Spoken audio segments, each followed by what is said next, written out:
Coalition de forces qui compte à peu près 30 000 combattants. La colonne vertébrale de cette force est constituée par les miliciens kurdes, environ 70% de ces 30 000 hommes, miliciens kurdes des unités de protection du peuple, le bras armé du parti PYD, qui est le parti frère, le parti miroir du PKK des Kurdes de Turquie. Les 30% restants sont principalement des combattants arabes appuyés par quelques petites unités de minorités telles que les chrétiens assyriens ou les Turkmènes. Alors ces forces ont été créées, cette coalition a été créée il y a maintenant 1 an. Les États-Unis avaient sans succès cherché à créer des forces rebelles syriennes dédiées au combat contre l'organisation État islamique et avaient alors décidé de concentrer tout leur soutien sur les forces kurdes appuyées donc par des milices arabes.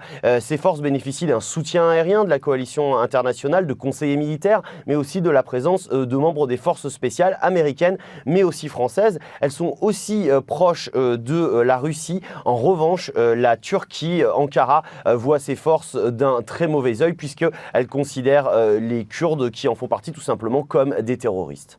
Alors pourquoi l'annonce de cette offensive intervient maintenant ?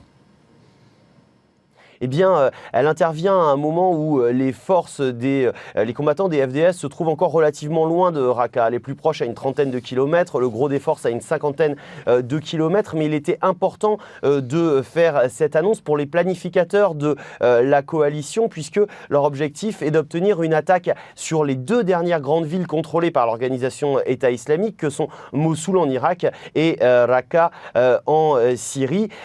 Et puis, c'était aussi une manière pour ces FDS de prendre de vitesse d'une certaine manière, de préempter le combat pour Raqqa face à la Turquie et aux forces qu'elle soutient en Syrie. Il faut rappeler que la Turquie a des hommes présents sur le terrain en Syrie depuis l'été dernier avec le lancement de son opération bouclier de l'Euphrate qui visait tout à la fois les djihadistes de l'organisation État islamique mais aussi les combattants kurdes qui font partie des FDS et de nombreux incidents armés, des combats très violents même ont éclaté entre ces forces et les forces soutenues par la Turquie. Alors les combattants des FDS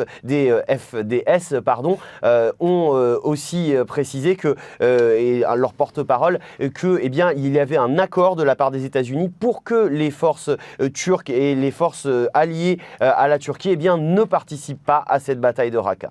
Merci.